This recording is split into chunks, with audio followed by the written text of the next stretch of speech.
Hey, what's shaking, Fremont? What's going on? We are down here at Downtime Cafe. What a great place! I tell you what.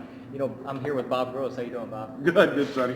Hey, Downtime is a great place. Live Edge over here. Come down and read a paper, talk to some people in here. I'm talking today with Bob Gross, economic development guy here in Fremont. So today, I thought, hey, today would be a good time to talk about zoning. Zoning, I think, is a great, important aspect of every city. It's a very important thing. But I think if we get locked into zoning or laws too much, it actually will hurt us in the long run. So we don't want to get locked into things. So let's talk zoning today. I know you got a big project going on. It's kind of, how's it go about this? Yeah. Tell us a little bit about it.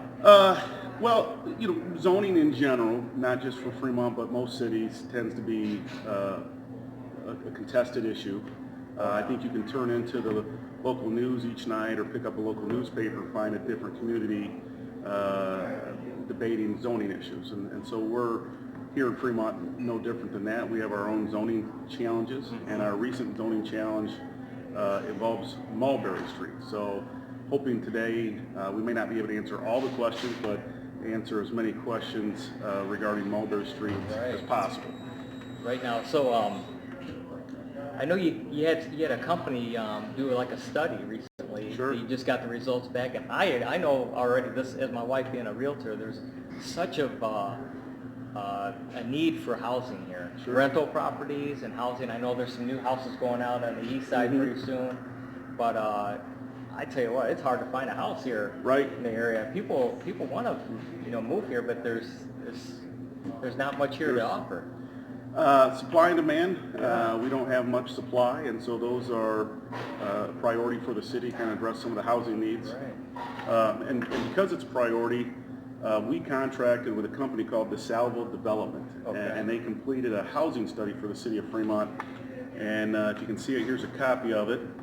The housing opportunity analysis for the city of Fremont, and this company will be presenting their findings to Fremont City Council this Thursday. This Thursday, right? So that's going to be on Zoom, right? That's going to be on Zoom. So tune in if you want to learn more. Thursday, what time? 7? 7 o'clock. 7 o'clock. They're going to be presenting their findings. So pretty comprehensive report, pretty good information. I was kind of sharing with you, Sonny, one of the sentences in the executive summary at the beginning is the city of Fremont has the oldest housing stock in Northwest Ohio and is among the lowest in housing production for more than a decade.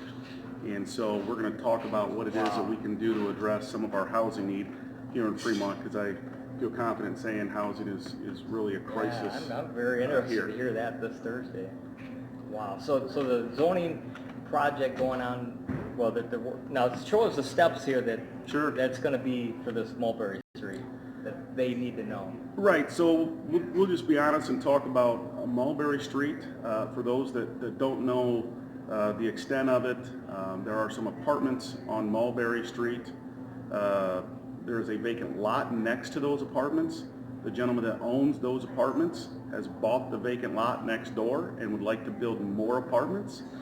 There are some residents up there that don't want to see the apartments built, and so now it's created some controversy or some debate, and so I just want to kind of address or answer some of those questions. And I think one of the first questions was, what's the process? It was a referendum a few years ago. When the referendum voted it down, we moved on to the next project, and we later found out, an application to have it considered to be rezoned was coming back. And there's no law against that. And what we found out in speaking to our law director, there's no law preventing a property owner from reapplying even after a referendum. Okay. When a property owner applies to have their property rezoned, the city can't prevent that person from applying. And so we have to go through the steps. And here are some of the steps, and we'll walk through it. There are 5 opportunities for the public to tune in and just listen to the debate or offer their insight. The first one was last week at the Planning Commission. From there, it will go to a public hearing. And then that public hearing will be March 18th. And then you'll have the 3 public readings in front of City Council starting March 1st. March 1st. So March 18th is the public hearing. Okay. April 1st is the first reading. April 15th, and City Council will vote on it. So there are 5 opportunities, 5 public hearings or public meetings for folks from the community to either tune in and just listen to it, watch it, hear the arguments and debates for themselves and form their own opinion, or even jump in and ask a question and or make a comment. Okay, now the property we're talking, well, the apartments that are there now, they were built like in the 70s. So zoning was different back then, right? Yeah. So the apartments that were there were built in 72, 71, 72, and zoning laws have changed. I think at the time there wasn't an R3 for it to be rezoned, for apartments to be designated that way. And in the 80s, the zoning law got updated to kind of classify the difference between different residential use. So the property owner has since rezoned the apartments, and they are officially an R3 today. Okay. There have been some arguments and some debates as far as spot zoning. Our zoning inspector, our law director looked into it, other opinions, other legal opinions. It is not a spot zoning issue. I think there was some information regarding the city was going to spend $1 million up there. The city is not spending $1 million up there. We did recently replace some water and sewer lines, but that was always kind of a part of the plan for those that live up in that part of town. Know that the city's been up there the last couple of years replacing water and sewer lines, and really our engineer makes those decisions, makes those recommendations, and it was his advice to the administration and city council that the current water lines don't meet fire protection standards. They're insufficient and in poor condition. Wow. And when you hear phrases like they don't meet fire protection standard, yeah. Obviously those are things we pay attention to and take serious and try to address. And so every year we're replacing water or sewer lines around the city.